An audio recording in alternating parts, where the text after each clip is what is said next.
Gurizada, o negócio é o seguinte, uma vitória impressionante, um maracanaço do Internacional em cima do Flamengo de Renato Portaluppi. 4-0. E com o time colorado, inclusive, mais próximo do quinto gol do que o Flamengo de descontar. Foi um jogo estratégico, inteligente, que coloca o Internacional no Campeonato Brasileiro. O deixa um pouco mais distante da área de risco da competição. O Inter chega ao 11º lugar. Está, quem sabe, a mais 2 ou 3 resultados positivos de começar uma efetiva disputa por vaga na próxima Libertadores da América. O Internacional teve uma atuação de luxo, sobrou e humilhou o Flamengo no Maracanã. Inter 4, Flamengo 0. A gente fala tudo sobre o jogo e as consequências saudáveis para o Internacional desta olhada agora aqui neste vídeo. Vamos nessa então, e a gente precisa analisar não só a vitória, como o Inter construiu o placar de 4-0, mas também as consequências, que são impactantes no trabalho do técnico Diego Aguirre, deste resultado completamente fora da curva. O Internacional, e eu confesso aqui que eu acabei errando completamente o meu palpite, eu imaginava o Flamengo goleando o Inter, e o Diego Aguirre saiu do Maracanã com 4-0, 3 pontos e uma outra perspectiva para o time colorado na sequência do Campeonato Brasileiro. Antes eu quero te informar que este vídeo tem o patrocínio da OneFootball. A OneFootball é um baita aplicativo com todas as informações para que, se você, como eu, gosta muito de futebol. Transferências, negociações, jogos, resultados em tempo real, tudo sobre o Campeonato Brasileiro, Libertadores, Copa do Brasil, tudo sobre as principais competições do planeta, o futuro de Messi, transmissão ao vivo, gratuita da Bundesliga. E sabe o que é melhor? É que é gratuito esse aplicativo da OneFootball. E eu coloquei um link na descrição deste meu vídeo que serve de atalho. Ou então, eu vou deixar aqui um QR Code. Tu clica ali e vai direto te inscrever na OneFootball, que é realmente um baita aplicativo.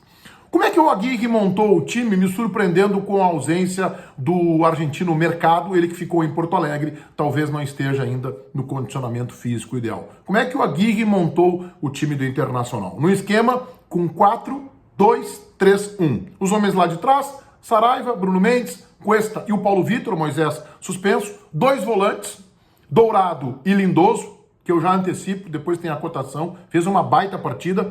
Uma linha de 3 com o Edenilson um pouco mais pela direita. O Taison centralizado com liberdade para se somar ao ataque e o Patrick pela esquerda. E na frente o Yuri Alberto. O que ele conseguiu com isso, o Aguirre?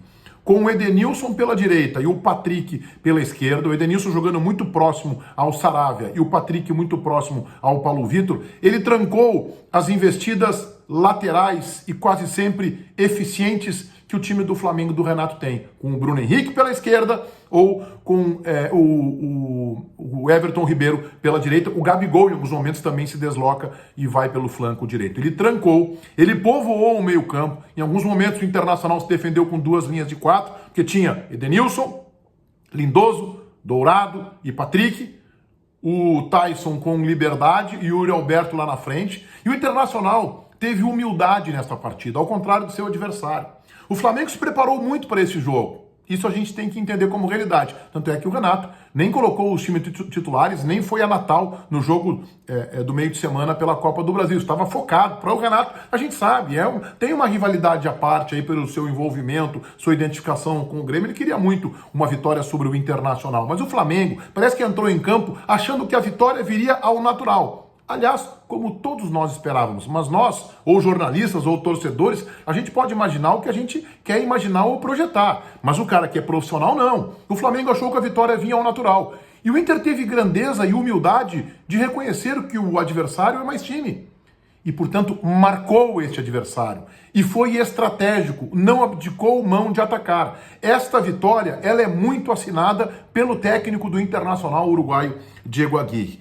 O Gabigol teve chance já há 9 minutos, mas aí, a 18 minutos, o Yuri Alberto, numa tabela com o Edenilson, aproveitou um vacilo da defesa flamenguista e teve precisão para colocar o Inter em vantagem. Um resultado fora da curva, um resultado que não dizia o que era o jogo, o Flamengo com o dobro de posse de bola, alguém poderá encarar sim, mas o Inter se propôs a esse jogo. O Inter se propôs a fazer um jogo em que muitas equipes de menor qualidade que o Internacional vêm ao Beira-Rio fazer. É assim que funciona o futebol. O Inter foi inteligente, teve humildade, foi aplicado em campo e teve estratégia. Há 20 minutos o Yuri Alberto perdeu aquele que poderia ser, e foi o seu único erro em toda a partida, o 2-0. Num cruzamento da direita, entrou cara a cara na pequena área e acabou chutando pela linha de fundo. O Aguirre conseguiu, com esse seu esquema de jogo, povoar o meio-campo e diminuir muito os espaços do bom time do Flamengo, que costuma ter um toque de bola envolvente.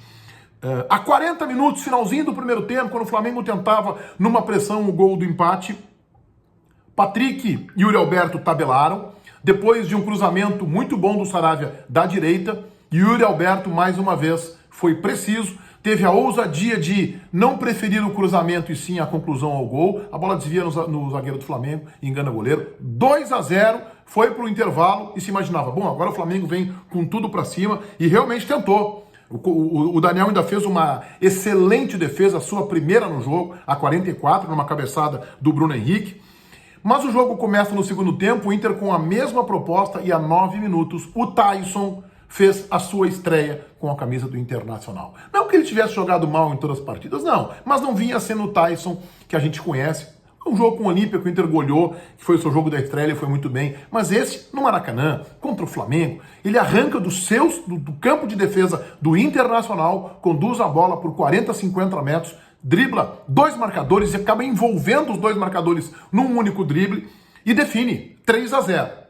E aí o Flamengo começa a se desmanchar em campo. E 9 minutos depois, a 18, o Flamengo já estava estressado no primeiro tempo, perdendo por 2-0, já dava sinais de um certo desequilíbrio. À beira do campo também o Renato, a gente observava, já dava sinais de um destempero. O Gabigol acabou sofrendo o segundo cartão amarelo, foi expulso a 18 minutos, e isso definitivamente fez o Inter tomar conta do jogo. O Internacional foi chegar a 26, mais uma vez com o Yuri Alberto ao 4-0. O Lindoso ainda tinha tido minutos antes uma chance para fazer o 4º gol. E aí o Internacional tomou conta do jogo. Era um Flamengo já completamente atordoado, já não tinha mais forças, já talvez desgastado fisicamente. Mal e mal conseguiu. É verdade que ainda o goleiro internacional, o Daniel, fez uma defesa excepcional no segundo tempo, uma cabeçada do zagueiro flamenguista, em que ele puxa a bola no canto, uma defesa magistral. Uma das maiores defesas que o Maracanã assistiu. Foi uma defesa realmente do goleiro internacional impressionante no escanteio, ele puxou a bola quase que em cima da linha, uma defesa, lembra, para os mais antigos, Gordon Banks naquele jogo do Brasil, na Copa do Mundo de 70, uma cabeçada do Pelé. Bom, 4-0, um placar que disse o que foi o jogo, porque o Inter foi inteligente, foi estratégico, teve humildade, marcou o adversário, palmas, like para o Diego Aguirre pela construção deste resultado. O que isso aí significa? Em seguida eu venho com a cotação. O Internacional se reagrupa emocionalmente. Uma vitória como essas, um maracanaço, 4-0 no Flamengo, que é o melhor time do continente, que é sem dúvida algum time que vem jogando, foi a primeira derrota do Renato à frente do Flamengo no 7º jogo, ele vinha ganhando de todo mundo e vinha ganhando de goleada, dando shows, ganhando de virada quando necessário, mas não conseguiu encarar o Internacional do Diego Aguirre. É um resultado esse impressionante, que reanima o Internacional do ponto de vista emocional, sela um momento de paz com o torcedor, diminui a pressão e o Inter vai agora, no próximo domingo, receber o Fluminense no Beira-Rio. Depois tem, no outro domingo, dia 22, o Santos fora de casa. Se o Internacional vence o Fluminense, o Internacional começa a encarar uma sequência, a montar uma sequência importante no Campeonato Brasileiro. O Inter já está hoje na 11ª colocação, melhorou o seu aproveitamento, foi para 40%, não é a campanha ideal ainda, 4 vitórias, 6 empates, 5 derrotas. O Inter tem que ganhar mais na competição, tem apenas 4 vitórias, mas uma vitória como esta tem a capacidade de devolver o Internacional ao Campeonato Brasileiro, de recolocá-lo na competição nacional, tal a retumbância, tal o tamanho, é um resultado gigante impor 4-0 no Flamengo, com possibilidades de talvez chegar ao 5º ou o 6º gol. Vamos fazer uma cotação. Daniel, o goleiro colorado, 2 defesas espetaculares, uma do Bruno Henrique na cabeçada, na outra no cabeceio do zagueiro do Flamengo no segundo tempo, nota 9. Saravia foi muito bem, dedicado, marcou o Bruno Henrique, nota 7. Bruno Mendes, partidaço, mais uma vez, nota 8. Cuesta, 7. Paulo Vitor, pouco deficiente na marcação, tinha a ajuda do Patrick, a gente vê que ele tem habilidade, nota 7. Dourado também 7. Lindoso, mais movimentação que o Rodrigo Dourado, fez uma grande partida, porque também saiu para tentar o jogo na frente, perdeu um gol, nota 8, Edenilson, nota 8, partidaço, Tyson 7, Patrick 7, Yuri Alberto. Está sendo o meu primeiro 10 de notas desde que eu iniciei o meu canal no YouTube há um ano e pouco, nota 10 para o Yuri Alberto e nota 10 para o técnico Diego Aguirre. Não há outra nota para um treinador que vai com um time inferior tecnicamente, com muito menos investimentos, na casa do adversário, que é o maior templo do futebol mundial, o Maracanã, faz 1, 2, 3, 4-0. 10 para esse técnico nessa partida. Entraram ainda o Heitor, burocrático, cumpriu ali, nota 6, o Guerreiro também se esforçou, nota 6, e o Palácios tentou uma outra jogada um pouquinho abaixo, nota 5. Uma vitória maiúscula do Internacional, uma vitória gigante e que, se bem aproveitada pela comissão técnica, pelos dirigentes, pode recolocar o Internacional no trilho assertivo da campanha de Diego Aguirre para brigar por algo muito maior no Campeonato Brasileiro. Se inscrevam no meu canal, ativem as notificações. Gostando dos meus vídeos, está valendo aí o like. Agora, passadinha na OneFootball. Se inscrevam lá, tem link no primeiro comentário. Aliás, na descrição deste vídeo tem o link para tu te inscrever gratuitamente na OneFootball, que é um baita aplicativo. Feitoria gurizada. Vai, um abraço.